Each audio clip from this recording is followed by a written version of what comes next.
আসসালামু আলাইকুম ভিউয়ার্স, কি অবস্থা, কেমন আছেন সবাই? আলহামদুলিল্লাহ, আমিও ভালো আছি। আজকে আপনাদের জন্য নিয়ে আসলাম নতুন একটা ভিডিও। তো শুরু করা যাক। প্রথমে একটা রিক্সা নিয়ে রওনা হয়ে গেলাম ফরিদপুর গোল্ডেন লাইন কাউন্টারের বাসের উদ্দেশ্যে। যাওয়ার পথে দেখতে পাচ্ছেন আমাদের ফরিদপুরের বিখ্যাত আঙিনা ঘাট। এই যে আমাদের ফরিদপুরের নতুন বাস স্ট্যান্ড। সকাল সকালই যাত্রীর ভিড় হয়ে গেছে। দেখতে দেখতে চলে আসলাম গোল্ডেন লাইন টিকিট কাউন্টারে।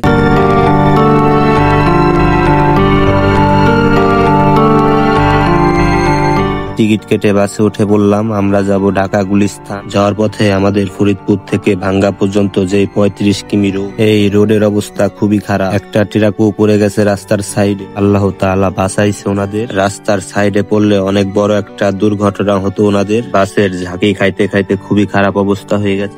রাস্তার এত খারাপ অবস্থা তা বলার মতন ভাষা নেই। আশা করি খুবই তাড়াতাড়ি রাস্তা ঠিক হয়ে যাবে। যাওয়ার পথে ট্রেন যাওয়ার জন্য বাস থামিয়েছে। অনেক সুন্দর একটা ভিউ, আকাশটা অনেক সুন্দর ছিল। আজকে মূলত ঢাকায় যাচ্ছি আমার পাসপোর্ট ভিসা টিকিট আনতে। 12 তারিখে আমার ফ্লাইট সকাল 11:55। আপনারা সবাই আমার জন্য দোয়া করবেন, আমি যেন সৌদি আরব গিয়ে ভালোভাবে কাজ করতে পারি এবং ভালো কাজ পাই। যেসব ভাই ব্রাদাররা আমার ভিডিওটা দেখছেন সবাই আমার চ্যানেলটা সাবস্ক্রাইব করে পাশে থাকবেন এবং কমেন্ট করবেন। দেখতে দেখতে চলে আসলাম ভাঙ্গা গোল চক্কর। অনেক সুন্দর একটা ভিউ এবং অনেক সুন্দর রাস্তা। যেতে যেতে পদ্মা সেতু টোল প্লাজায় চলে আসলাম। এখন আমরা পদ্মা সেতুতে উঠবো। পদ্মা সেতুর ভিউটা আরো বেশি সুন্দর। আকাশটা অনেক সুন্দর ছিল, বাতাস ছিল অনেক। বাসের জানালা খুললে মনে হইতেছিল প্লেনে যাইতেছি, এত বাতাস। আমার দাদা গিয়েছিল আমার সাথে। আমার দাদা এই প্রথম পদ্মা সেতু ব্রিজ দিয়ে যাচ্ছে, এই জন্য দাদার রিয়াকশনটা একটু অন্যরকম ছিল। বলছিল এত বড় পদ্মা সেতু আর এত বড় পদ্মা নদী আমি আগে কখনো দেখি না। যারা যারা ভিডিওটা দেখছেন তারা সবাই সাবস্ক্রাইব করে পাশে থাকবেন। আমি ইউটিউবে নতুন, কোনো ভুল হলে মাফ করে দিবেন। সবাই সাপোর্ট করবেন যাতে ইউটিউবে কোনো কিছু করতে পারি।